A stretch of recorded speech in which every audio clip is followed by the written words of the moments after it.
Hello, welcome on the Watches TV, welcome at the Watches Club, and today we have our good friend Peter, aka the Naked Watchmaker, with us, and we're going to do a little interesting comparison of a more or less similar mechanism but expressed differently. But tell us a little bit more about the idea and what's behind this. Well, about 3 years ago I developed an educational platform called the Naked Watchmaker, and the principal goal behind the platform was to work with different companies, taking apart different watches, photographing the process and showing people how all of the different mechanisms work. Well, I guess some of you guys remember we did a few together of a video series called Don't Do This at Home, because it was could be complex and tricky if you try to do that by yourself.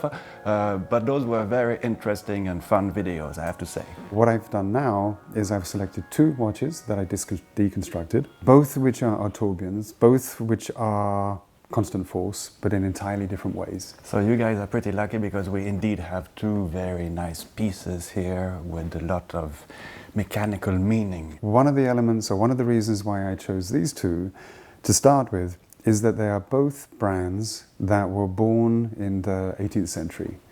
And they were both instrumental in the development of watchmaking as we see today. They were part of a group of people that in a sense have shaped the world that we live in today from a horological point of view. The oldest of the 2 is Ferdinand Berthoud, who was born in around 1726, something around that. Born in Switzerland, he then worked in Paris and then in England, where he learned much of the chronometry aspect, and was known more or as much as a watchmaker as well as a scientist. And that element is one of the things that differentiates the 2 watches. The second watch is made by Arnold, more of an intrinsically, was a watchmaker. He didn't overlap in quite the same way onto the scientific side, although he came up with many different inventions which were used later by people like Breguet. The 2 watches are called have a constant force element. They're both tourbillons and both constant force, but they execute the constant force in an entirely different way. Now, what is constant force?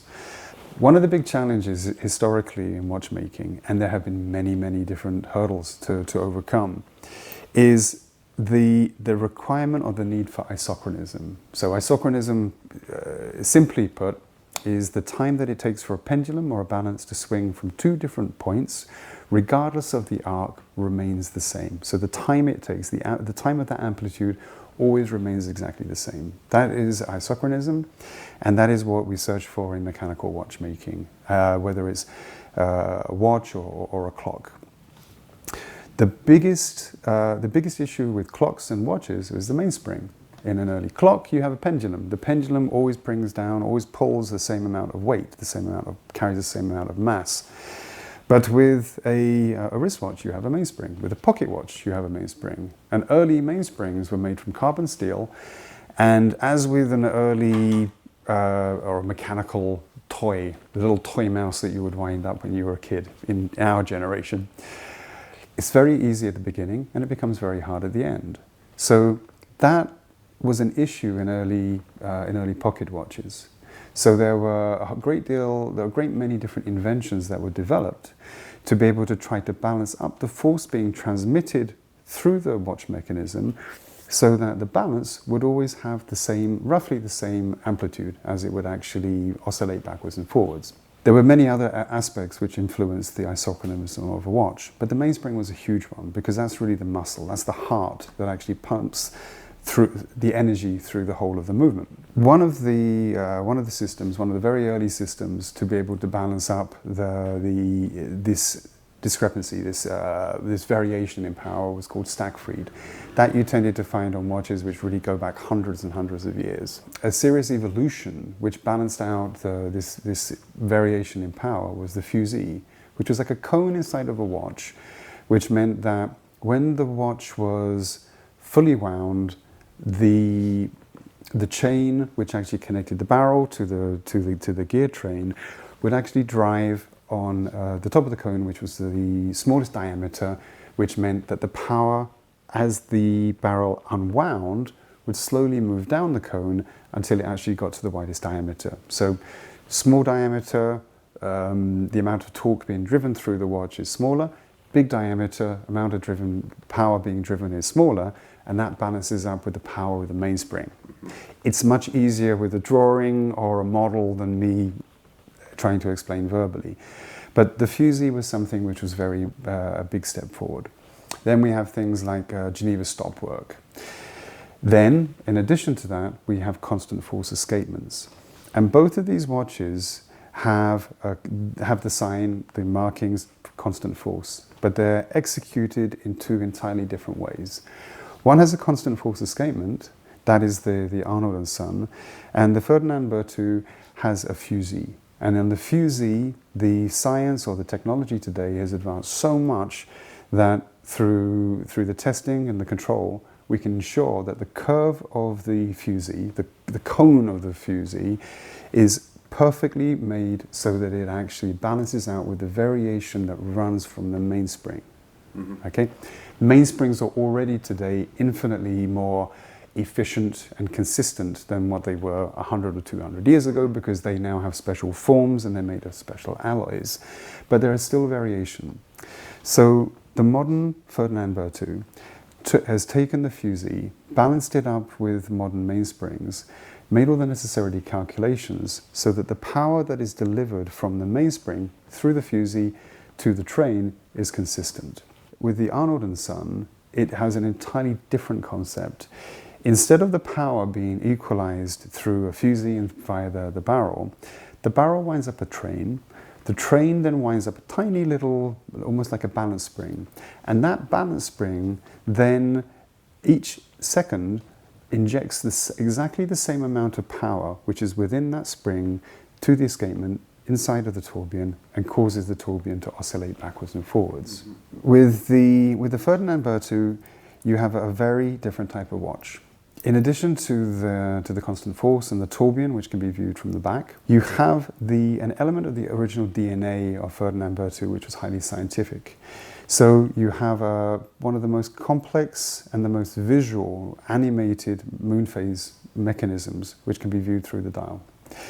Linked with that, you have a system on the side of the case, which in turn, depending on the position of the little lever, you can either do the rapid change for the time, or the adjustment for the time, or the change of the moon phase, so that you can actually adjust it to exactly where it should be. From an aesthetic point of view, if you look in the early Ferdinand Berthoud pocket watches, quite often they had a small dial for the time, which was set at 12 o'clock, smaller than many other watches that you see today. And that is something which really sort of echoes in this piece here. The reason he did that, and it follows on with this watch, is so that the remaining elements in the complication and the mechanism can be clearly viewed underneath. With the Arnold Son, there's a different approach. You have a more conventional, more classic, maybe even more English approach, whereby you have the hands based in the center, and then you have all of the mechanism, which is then opened up and visible around it. And these watches, the Arnold of today, quite often tend to be reflections of those watches, or of the mechanics that were quite often hidden in the early pieces. In some of the watches that Arnold made, they also follow a very typical element that you find in early pocket watches, which is a 3/4 plate. So when you turn over an early English pocket watch, there's like one large bridge which covers most of the train, which covers the barrel, and that one piece holds everything down. With Swiss or French Lepine calibers, quite often there were bars, there were bridges which covered each individual bridge. Even though they are entirely made in Switzerland, they have respected the essential essence of where the brands actually came from. So it remains congruent, so it remains in a sense honest to the integrity of the original people who designed the watches. Another element between the two of them is that the Ferdinand Berthoud is very different. It has a very modern design in relation to the style of the case, octagonal. The inside has a very scientific, as I mentioned, but it's almost like antiquarian aspect to it. The two pieces, when you actually look at the calibers, they have entirely different designs in the way the calibers were produced. One of the nice things, or one of the elements with the Arnold Son, is that as a company which was now founded or refounded 25 years ago, opposed to the Ferdinand Berthoud, which is 5 years old, is that they have really tried to take a very complicated mechanism, and simplify it to the most. And they've actually been very effective in actually doing that. So they have the idea of a constant force can be incredibly complex. And they've taken it so that it not only is effective as a constant force, but the constant force mechanism links directly to the offset seconds, so that every second, as the spring which powers the escapement is actually powered, and then that power released, it's linked to a second, like a jumping seconds mechanism. So the two things are combined together. So it's a nice touch from a construction point of view. The Ferdinand Berthoud it's a larger, when you listen to it, it sounds like it's a pocket watch which was made 200 years ago. It has a wonderful feeling about it. You have the two large wheels at the top, which visibly you can't really see what they are, but they are the barrel and the tourbillon. With a fusee, you cannot allow the mainspring to run all the way down. If you let it run all the way down, the chain which connects the mainspring to the fusee can, in essence, fall off. In all fusees, there is a stopwork system, which means that you can only wind the watch up to a certain degree, otherwise you risk breaking the chain, and the chains are small, whether it's a wristwatch or a pocket watch. So you actually have like what is sort of conventionally called a Geneva stopwork, which prevents the watch from being overwound or running down too far and allowing the spring to come off. So the actual caliber with the Ferdinand Berthoud has actually far more components, is much more complex in its execution. It's not positive or negative, it's just the nature of the animal. Can you compare the two in terms of chronometrical performance? Ultimately, making a test on a single watch means nothing. Yeah. You can always take a single piece and you can pimp it in a second. You can spend a month timing it. But what I did do was I put a little bit of time into studying what the companies had done using multiple pieces. And with both of them, they're officially chronometers, without a doubt. The Arnold, I think, went even further. They had different articles published which explained how the mechanisms work. They went through further into other observatories to be able to say that this isn't something which just simply looks funky, but it is something which is actually highly effective. And with both of the companies both companies manufactured their own calibers, which honestly, at the end of the day, personally, it's not the most important thing in the world, because there are always shades of grey with every company that produces a caliber. But with both of these, they have produced the entire caliber all the way down to the balances. Mm-hmm. And both balances, the Arnold is smaller, the Ferdinand is larger. It's very large, yeah. But when you see them, when they've actually stopped, they're wonderful. The Arnold is a split balance, it's cut. It looks like the experimental balances that used to be used on early marine chronometers. The Berthoud, large, you still have these four like mass slots, which give the weight on a fairly thin balance wheel, and then all of the inertia provided to be able to assure that the balance runs backwards and forwards evenly, are then placed on these gold weights or mass slots, that we call them there. And again, it kind of resonates to another world, another period. The other nice thing with the Berthoud is that the actual balance spring is a Breguet. So at the end of Berthoud's life, you actually had Breguet. And Breguet and the Breguet overcoil, this overcoil which is on top of the balance, was actually inspired by the original Arnold. At least if we look into Wikipedia, that's what's written there, okay? But apparently that was influenced by Arnold's developments in precision timekeeping. And that was one of the things that Arnold was known for, was his pursuit of precision for navigation, his marine chronometers, his development of escapements, and all of that kind of spirit that was in the original Arnold, all the drive, is kind of like reincarnated I'd say in both of these pieces, but very much in the Arnold. So it isn't just a brand name, taking a very famous English name and giving it new life, and then marketing it. Intrinsically, it respects the philosophy that was originally found. And that's kind of that's one of the reasons why I chose both of these pieces. But subjectively then, which approach would you say you like more? I have two children, okay? Lulu and Fenton. on a regular basis, the two of them come up to me and they ask me, who's my favorite child? Okay, and I always answer them the same thing, which is Lulu is my favorite daughter and Fenton is my favorite son. When it comes to watches like this, it's kind of the same thing. You can't really choose between them because they're two different animals. They come from different places. They are different. They both serve ultimately the same purpose. But I don't think anybody makes watches today like this simply as a timekeeper. They make them because they're works of art. They push forward micromechanics. From a hand finishing point of view, the Berthoud, all of the bridges on the back are made from German silver or Maishor. Now that in itself isn't uncommon in high-end watchmaking. It has a very matte, very delicate finish. And when German silver is finished like that, and then not rhodium plated or has some kind of galvanic finish on top of it, it makes it incredibly delicate. Mm-hmm. But it gives a depth to the material which is wonderful. Mm-hmm. So in one sense, the finishing that has gone into the Berthoud, and you can see it on the stopwork, even the click, the little piece which stops the ratchet wheel from going backwards when you wind it up, everything that you see has been finished by hand. And when you see the pieces individually, it's kind of pretty. But when you see the whole thing together, it gives it weight. Because you know that a human being has spent moments of their life to do every element there.